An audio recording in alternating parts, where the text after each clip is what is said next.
राधे कृष्णा जय बोलो राधा रानी की जय। जय बोलो श्री कृष्ण कन्हैया लाल की जय। जय बोलो वृंदावन धाम की जय। जय बोलो यमुना मैया की जय। जय बोलो गोवर्धन गिरिराज की जय। जय बोलो मथुरा धाम की जय। अழகான மதுராபுரி பகவான் எவ்வளவு அழகா மதுராபுரியில் அவதாரம் செய்தான் அப்படின்னு பார்த்தோம்.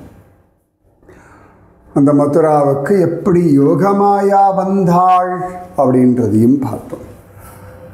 கிருஷ்ண சரித்திரத்தில் ஸ்டார்டிங் மதுரா, அங்கே கொஞ்சம் தூரம் மதுரா வரும், நம்ம பார்த்தோம் இல்லையா எப்படின்னு.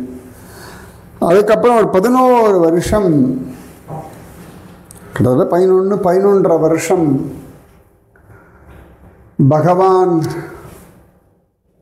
கிருஷ்ணன் மதுரா பக்கம் வரலை. 11.5 வயசுக்கு அப்புறமா தான் பகவான் மதுராவிற்கு வருகிறான். கொஞ்சம் வருஷங்கள் மதுராவில் இருக்கும். அதுக்குள்ளே திரும்பியும் துவாரகா நிர்மாணம் பண்ணிட்டு கண்ணன் போயிடுறான். ஸோ இந்த மதுரா ஏற்கனவே சொன்னோம், மது கைட்டவர்களை ஹயக்ரீவர் வதம் பண்ண இடம். அதன் பிறகு என்ன விஷயம்? துருவனுக்கு பகவான் பிருஷ்டி கர்ப்பனாக அனுகிரகம் செய்த இடம். 3வது சத்ருக்னன் ஜோராக லவணாசுரன வதம் பண்ணி மதுராபுரியை ஸ்தாபிதம் பண்ணார். அந்த மதுவனத்தில் கண்ணன்லாம் வந்து மாடெல்லாம் மேய்ச்சு, கண்ணன் மதுவனத்தில் மாடெல்லாம் மேய்ச்சிருக்கான். பட் மதுரா அந்த டெரிட்டரிக்குள்ளே, அந்த சிட்டிக்குள்ளே வரல.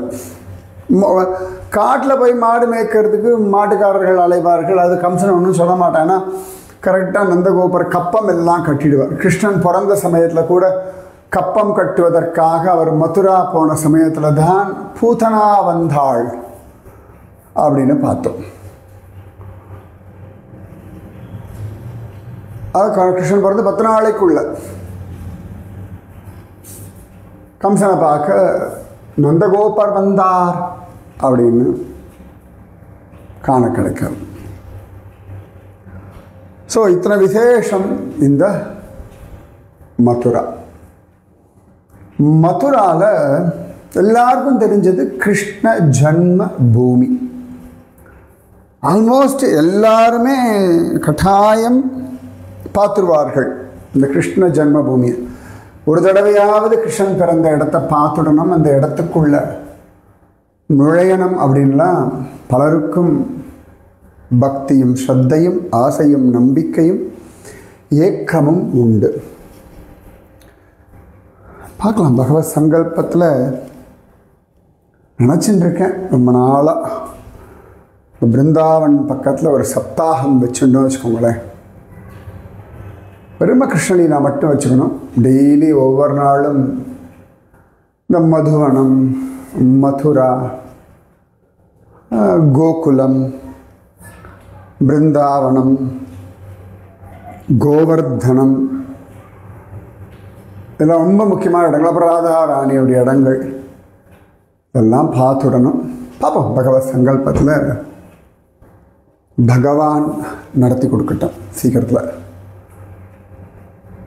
ரொம்ப ஆசை எனக்கு. அந்தந்த இடங்களில் உட்காந்து அந்தந்த வைபவங்கள் சொல்லணும். அது ரிலாக்ஸாக காத்தால் போகணும், கோவில்லாம் பார்த்துட்டு அங்கங்கே எங்கெங்கெல்லாம் போயிட்டு விஷயங்கள் சொல்லிவிட்டு அங்கங்கே பாராயணம் பண்ணிவிட்டு திரும்பியும் சாயங்காலம் ரூமுக்கு வந்து தங்கிட்டு அதன் பிறகு திருப்பி அடுத்த நாள் அப்படிதான் நினச்சிட்டு இருக்கேன். இன்னைக்கு ஜெகநாதனுடைய சுனாபேஷ தினம், பாண்டுரங்கனுடைய ஆஷாட சுக்ல ஏகாதசி தினம் எல்லாம் அமைஞ்சிருக்கு. கண்ணன் நடத்தி தரத்து. சரியா? எல்லாம் பிரார்த்தனை பண்ணுங்க. சொல்கிறேன் திரும்ப திரும்ப, நீங்கள் வாடகை பிரார்த்தனை பண்ணுங்க. சுவாமி ஒரு நாள் நடத்தி கொடுப்பார். Just hold the faith. நம்பிக்கையோடு காத்திருங்கள். உங்கள் கடமைகளை செய்து கொண்டிருங்கள். நிச்சயமாகவே உங்கள் பிரார்த்தனைகளை கண்ணன் செவிமடுத்து கேட்கின்றான். அதற்கான வேலைகள் நடந்து கொண்டு தான் இருக்கு. உங்களுக்கு என்னெல்லாம் நீங்கள் கண்ணனிடம் கேட்கலோ அத்தனை விஷயங்களும் கண்ணன் அழகாக பிளான் பண்ணிட்டே தான் இருக்கான். சரியா? சந்தேகமே வேண்டாம். மதுரா ஜன்மபூமி. இன்றைக்கி புது கோவில் இருக்குது. அந்த ஜன்மபூமிக்கு 1, 2, 3 கேட் மெயினாக. எத்தனை கேட்? நான் போனது மொத்தமாக 3 கேட் வழியாக போயிருக்கேன். மெயின் கேட் என்ட்ரன்ஸ் ஒன்று உண்டு. நான் ஒரு தடவையோ 2 தடவையோ தான் அந்த மெயின் கேட் வழியாக மதுரா கோவிலுக்கு போயிருக்கேன். நிறைய சந்தர்ப்பங்களில் நான் 2ஆம் நம்பர் கேட் இருக்கும், அது வழியாக போவேன். ஏன்னா அங்கே கொஞ்சம் கூட்டம் குறைவாக இருக்கும். ஒன்று, அது பக்கத்தில் 2, 3 இடங்கள் பார்க்க வேண்டியிருக்கு. இது முக்கியமாக ஒரு இடத்துல வண்டியை நிறுத்திட்டு அங்கே ஒரு போத்ரா குண்டு, பவித்ர குண்டு அப்படின்னு ஒன்று உண்டு. அது புத்திர குண்டு அப்படின்னும் சொல்லுவார்கள். கண்ணன் பிறந்துவிட்டு அதுக்கப்புறம் வசுதேவர் ஐஷன்ட்டு போய்ட்டார். அதுக்கப்புறமா யோகமாயா வர காணாமல் போய்ட்றான். ஸோ இப்போ கண்ணன் பிறந்தவன் அவனுக்கு ஏதோ வஸ்திரம் எல்லாம் கட்டி விட்டாலாம் நம்ம தேவகி மாதா. இளம் குழந்தையாக மாறிடுறான் இல்லையா?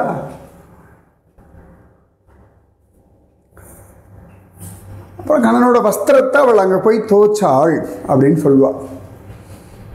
இன்னொன்று, அவள் நித்தியம் போய் அங்கே குளிச்சுட்டு எல்லாம் பண்ணால் அதில் புத்திர குண்டுன்னு பேர், பவித்ர குண்டுன்னு பேர். காலப்போக்கில் போத்ரா குண்டு அப்படின்னு ஆகிடுது. அது பக்கத்தில் எங்கேயாவது பஸ்ஸை விட்டு இப்படி நடந்து வருவோம். ஸோ இந்த கிருஷ்ண ஜன்ம பூமியில் இன்றைக்கி பெருசாக இருக்க கோயில் இந்த கிருஷ்ணனுடைய கோவில். அங்கே உள்ளுக்குள்ளே ஒரு கேசவதேவன் கோவில் இருக்குது. அங்கேயே நிறைய எழுதி வச்சுருப்பா, இந்த கோவிலை எத்தனை வாட்டி இடித்தார்கள், எத்தனை வாட்டி கட்டினார்கள் அப்படின்லாம். அப்புறம் அப்படியே போனோம்னா அங்கே ஒரு ஜெயிலுக்குள்ளே போகிற மாதிரி ஒரு அமைப்பு. அங்கே வாசலில் யோகமாயா தேவியினுடைய சந்நிதி, 8 கை துர்க்கை நிதி பார்த்தோங்க, அவளுடைய சந்நிதி அங்கே இருக்குது. அதுக்கப்புறமா அங்கே உள்ள நுழைஞ்சு போனோம்னா கிருஷ்ண பிறந்த ஜெயில். அது நிஜமாகவே அந்த இடத்துல ஒரு தெய்வீகத்தை உணர முடியும். அதுக்கு ஒட்டியே தான் பக்கத்தில் ஒரு பெரியசாக இந்த அவுரங்கசீப் இடித்து கட்டின ஒரு கட்டடம் இருக்குது. சில பேர் அதுக்குள்ளேருந்தே தான் ஆரம்பமாகிறது இந்த ஜெயிலோடது அப்படின்னு சொல்கிறது உண்டு ஆர்கியாலஜிக்கல் ரிசர்ச்சில். காலம் மாறும்.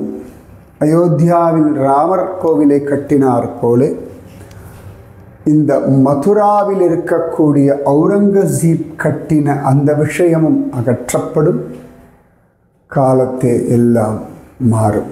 கண்ணன் நடத்தி கொடுப்பான். இதில் எல்லளவும் சந்தேகம் இல்லை. எள்ளு அப்படின்னா தூண்டுக்குள்ளேயே எல்லளவு, அதோட அம்பளவு கூட சந்தேகம் வேண்டாம், நிச்சயமாகவே நடக்கும். காஷ்மீர், ராம் ஜன்மபூமி எல்லாமே மதுராவும் காலத்தே தெய்வம் நடத்தி கொடுக்கும். அழகா அந்த ஜென்மபூமிக்குள்ளே நினச்சோம்னா உள்ள ஒரு கேசவ தேவ் மந்திர் இருக்கும். அதுக்கப்புறமா அந்த சிறையை பார்க்கலாம். அதுக்கப்புறம் பக்கத்தில் பெரிய கோவில் இருக்கும், கட்டடம். அதில் முதல் மாடி ஏறினோம்னா அந்த இடத்துல எப்பொழுதும் உட்காந்து ஹரே ராமா ஹரே ராமா ராம ராமா ஹரே ஹரே ஹரே கிருஷ்ணா கிருஷ்ண கிருஷ்ணா ஹரே ஹரே அப்படின்னு ஜபிச்சுட்டு இருப்பார். அங்கே சைத்தன்ய மகாபிரபு நின்று இருப்பார். நல்லா ஒரு பிரதட்சணம் பண்ணிவிட்டு வரும்படியாக வச்சுருந்தா.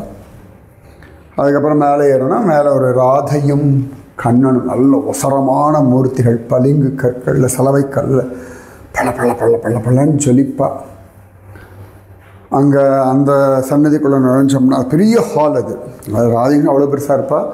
அங்கே உள்ளுக்குள்ளேயே ஜெகநாதனுடைய மூர்த்திகள் உண்டு, அப்புறம் ராமனுடைய சன்னதி உண்டு, யோகமாயா சன்னதி உண்டு, அப்புறம் பாதரச சிவலிங்கம் உண்டு.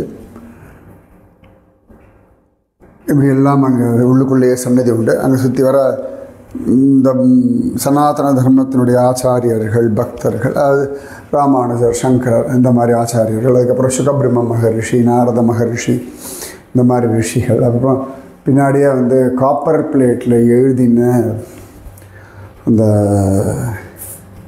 ஸ்ரீமத் பாகவதம் 18 ஸ்லோகம் அப்படி பின்னாடி வச்சுருப்பா. அதுக்கப்புறம் கோகர்ணனுடைய கதை, பாகவத ரகசியங்கள். அதுக்கப்புறம் அங்கே ரூஃபில் பார்த்தோம்னா ரொம்ப அழகாக கிருஷ்ணலீலை படங்கள்லாம் ரொம்ப அழகாக வரைஞ்சிருப்பா. இதெல்லாம் தான் கிருஷ்ண ஜென்ம பூமி கோவிலில் பார்க்குறதுக்கு. அப்புறம் அங்கேயே ஒரு எக்ஸிபிஷன் மாதிரி வச்சுருக்கா கிருஷ்ணலீலாவோடது. நேரம் இருந்தால் போய் பார்க்கலாம். கூடுமான வரைக்கும் நான் ஒரு தடவையோ நம்ம தான் போய் பார்த்துருக்கேன். நம்ம சமயத்தில் டைம் இருக்காது, கூட்டம் இருக்கும். அதனால் மதுராவில் பார்க்க வேண்டிய இடங்கள் இருக்குன்னு கிளம்பிடுவோம். இந்த கேட் நம்பர் 2 அங்கே உள்ளுக்குள்ள நல்லா லசி நல்லாயிருக்கும். கூடுமான வரைக்கும் அந்த லசியை குடிச்சிருவோம். இந்த கேட் நம்பர் 2 அப்படி வெளியில் வரும்பொழுது, கோவிலேருந்து கேட் நம்பர் 2ல் வெளில வரும்பொழுது ரைட் சைடில் ஒரு கோவில் இருக்கும். நல்லா தெரியும், நல்ல பழைய கோவில். கேசவ்ஜி மந்திர்னு பேர். பழைய மூர்த்தி, பிராச்சீனமான மூர்த்தி. கிருஷ்ணனுடைய கொள்ளுப்பேரன் வஜ்ரநாபன்னு பேர் அவனுக்கு. யார் இந்த வஜ்ரநாபன்? கொஞ்சம் கண்டுபிடிச்சு சொல்லலாம். ஏற்கனவே நான் சொல்லியிருக்கேன் இந்த வஜ்ரநாபனை பற்றி. இந்த வஜ்ரநாபன் உத்தரை அவகிட்ட கேட்டுதான் அழகா மூர்த்திகள் உண்டாக்கினான். அந்த 3 மூர்த்திகள், பிருந்தாவனத்தில் இருந்த மூர்த்திகள் யார் யாருன்னு உங்களுக்கு தெரியும், ஞாபகம் இருக்கா? இப்போ அந்த மூர்த்திகளும் அங்கே இல்லை, ஜெய்ப்பூர் வந்துவிட்டா. 3 மூர்த்திகள் எத்தனை பேர் ஞாபகம் இருக்குன்னு பார்ப்போம். ஸோ அந்த வஜ்ரநாபன் என்ன பண்ணான், 4 அழகான மூர்த்திகளை விரஜமண்டலத்தில் ஸ்தாபிதம் பண்ணான். அவன் ஸ்தாபிதம் பண்ண 4 மூர்த்திகள் ரொம்ப முக்கியமான மூர்த்திகளாக சொல்லப்படுறது உண்டு. ஒன்று கேசவ்தேவ், 2வது கோவிந்ததேவ், 3வது ஹரிதேவ், 4வது பலதேவ். கோவிந்ததேவ் உங்களுக்கு தெரியும், பிருந்தாவனத்தில் ரூபகோஸ்வாமி பூஜை பண்ண மூர்த்தி. இன்னைக்கு அவன் இருக்கிறது ஜெய்ப்பூரில், கோவிந்ததேவ். ஹரிதேவ் கோவர்தனத்தில் மானசி கங்கா பக்கத்தில் அவன் கோவில் இருக்குது. கோவர்தனம் பரிக்கிரமா பண்ணுவோம் இல்லையா நம்ம இந்த விரஜமண்டல யாத்திரையில், அப்போ சொல்கிறேன். ஸோ கோவிந்ததேவ் ஆயாச்சு, ஹரிதேவ் ஆயாச்சு. பலதேவ் ஞாபகம் இருக்கா உங்களுக்கு? தாவூஜி கோவில் கோகுலத்து பக்கத்தில், அது பலதேவ். அடுத்தது கேசவ் தேவ். அந்த கேசவ் தேவ் தான் இந்த கோவிலில் இருக்கான். ஆதிகேசவன்னு பேர். குஞ்சுமூர்த்தி. குஞ்சுமூர்த்தினா குருவாயூரப்பன் சைஸில் இருப்பான். பழ பழ பழ ஒரு ரெட்டிஷ் கலரில் இருக்கும். ஆக்சுவலி நல்ல பிளாக் கலர் மூர்த்தி அது. அழகான சதுர்புஜ மூர்த்தி. வஜ்ரநாபன் அவ்வளவு அழகா கிருஷ்ணனை பற்றி கேட்டு கேட்டு கேட்டு கேட்டு கேட்டு சிற்பிக்கு சொல்லி உண்டாக்கின மூர்த்தி கேசவ் தேவ். சங்கம், சக்கரம், கதா, பத்மம் அப்படின்னு 4 திருக்கைகள்லையும் ஆயுதங்கள் வச்சுட்டு ஃபஸ்ட் கிளாஸாக நிற்கக்கூடிய ஒரு குஞ்சு குழந்தை. ரொம்ப அழகாக இருக்கும். ஆக்சுவலாக இந்த கிருஷ்ண ஜென்ம பூமிக்குள்ளே போகும்பொழுது தான் முக்கியமாக அது சொல்லலாம். மொபைல், கேமரா, ஸ்மார்ட் வாட்ச் இதெல்லாம் எடுத்துகிட்டு போகக்கூடாது. பெரிய பெரிய பை எடுத்துகிட்டு போகக்கூடாது. அதனால் நீங்கள் எப்போயாவது மதுரா பொருள்னால் உங்கள் வண்டியிலேயே எல்லாம் வச்சுருந்தோம். ஆனால் பர்ஸை மட்டும் எடுத்துக்கலாம். மொபைல் எடுத்துட்டேன்னா அந்த கேட் பக்கத்தில் மொபைல் லாக்கர் இருக்கும்.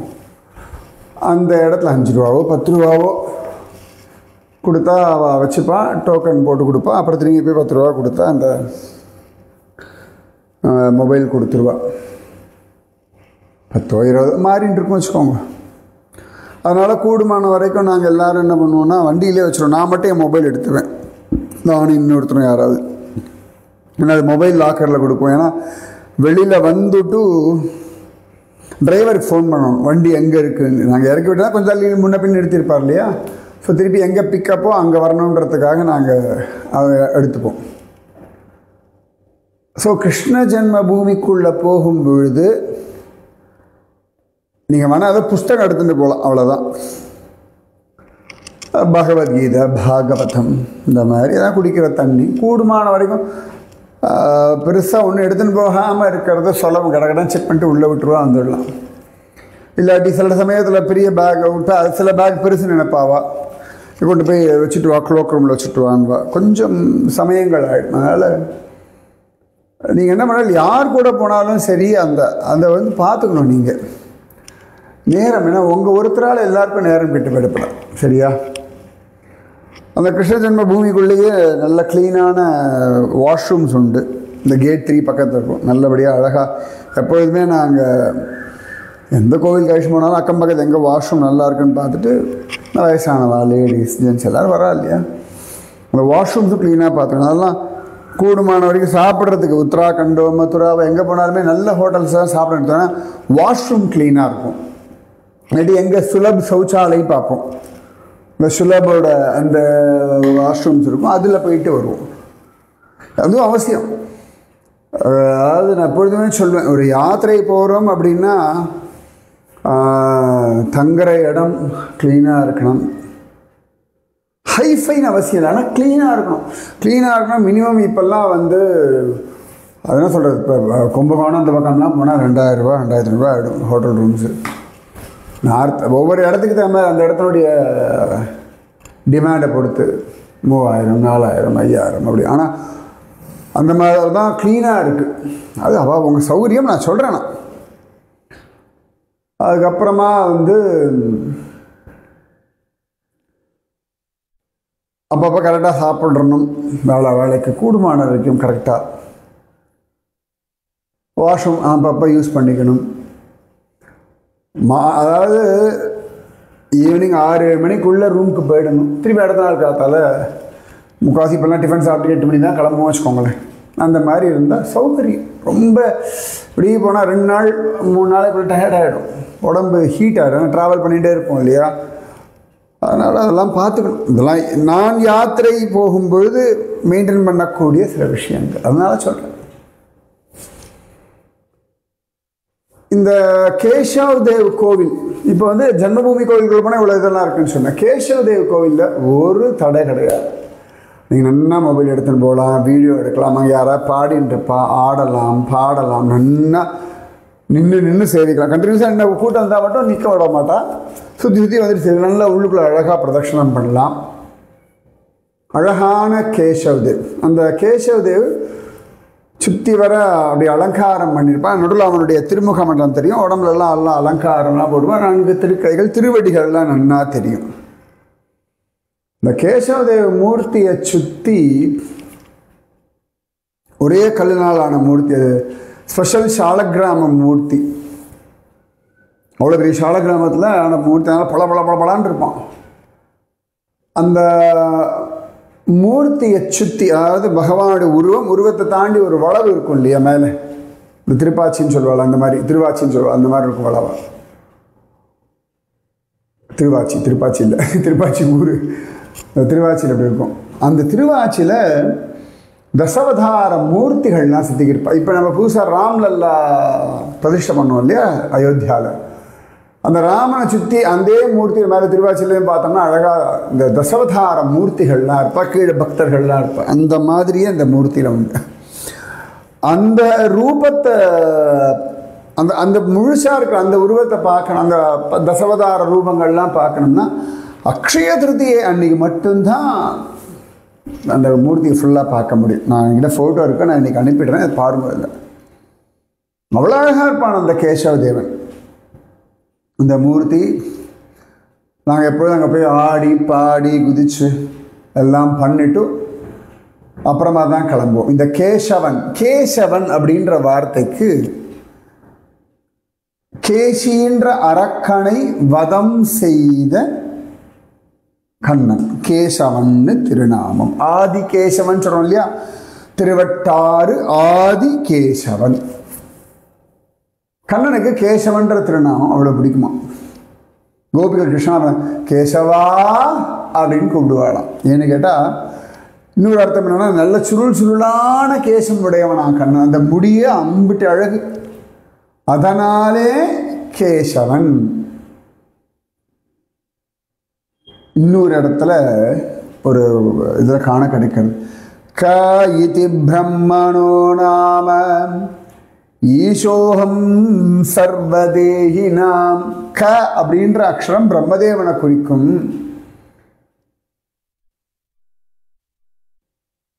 க இதி பிரம்மணோ நாம ஈஷஹ அகம் சர்வதேஹினாம். எல்லா தேகங்களுக்கும் நான் ஈசன். நாங்கள் இருவரும் எவனுடைய தேகத்தில் இருக்கிறோமோ அவனுக்கு கேசவன்னு திருநாமம் அப்படின்னு சிவபெருமான் சொல்லுவார். ஸோ அதனால கேசவன்னா பிரம்மதேவ சிவபெருமான் இவர்களையும் தன்னுடைய சரீரத்தில் வைத்து கொண்டிருப்பவன் அர்த்தம். ஸோ கேசின்ற அசுரனவதம் பண்ணவன் அல்ல, சுருளான கேசம் உடையவன். பிரம்மதேவனும் சிவபெருமானும் ஒரு அங்கத்தில் இருப்பதனாலே கேசவன். அதனால இந்த ஆதி கேசவன்னு பேர், விசேஷமான ஆதி கேசவன். ஸோ ஆதி கேசவன் நன்னா பிரார்த்தனை பண்ணிக்கோங்க. அந்த ஆதி கேசவனா சொன்னேன் இல்லையா, இந்த பிருந்தாவனத்தில் மதுரா சப்தாகம் வச்சுக்கணும். ஆதி கேசவன் நடத்தி கொடுக்கட்டும். இன்னைக்கு பிரார்த்தனை பண்ணிப்போம். பாண்டுரங்கனும் ஜெகநாதனும் அருள் செய்யட்டும். அழகாக அந்த கேசவன் அனுகிரகம் பண்ணட்டும். சரியா? ஸோ நம்ம மதுராவில் மெயினாக கிருஷ்ண ஜன்மபூமி அந்த இடத்த சொல்லிட்டேன். இந்த ஆதி கேசவன் கோவிலை சொல்லி ஒவ்வொன்றா நிதானமாக சுற்றும். மதுராவில் குட்டி குட்டி குட்டியாக நிறைய இடங்கள் இருக்குது, ஒவ்வொன்றாக அனுபவிப்போம். சரியா?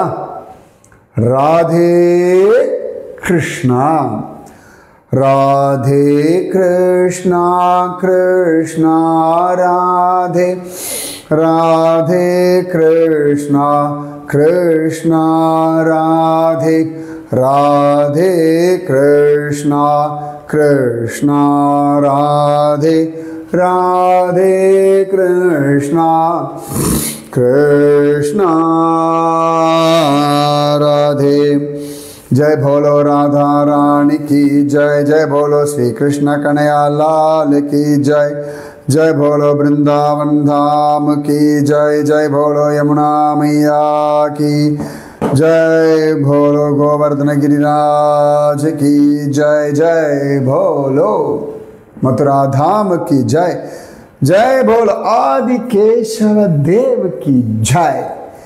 இந்த கேசவ தேவ நம்ம ஸ்ரீகிருஷ்ண சைதன்ய மகாபிரபு தரிசனம் பண்ணியிருக்கா. நிறைய ஆச்சாரங்கள் எல்லாம் தரிசனம் பண்ணியிருக்கா. கேசவ தேவன். ஒருவேளை ஆழ்வார்கள் பாடியதெல்லாம் கூட இந்த கேசவ தேவனாக தான் இருக்கணும். ஏன்னா அந்த இடங்கள்ல வருது. சரியா? பார்ப்போம், கண்டுபிடிப்போம். ராதே கிருஷ்ணா.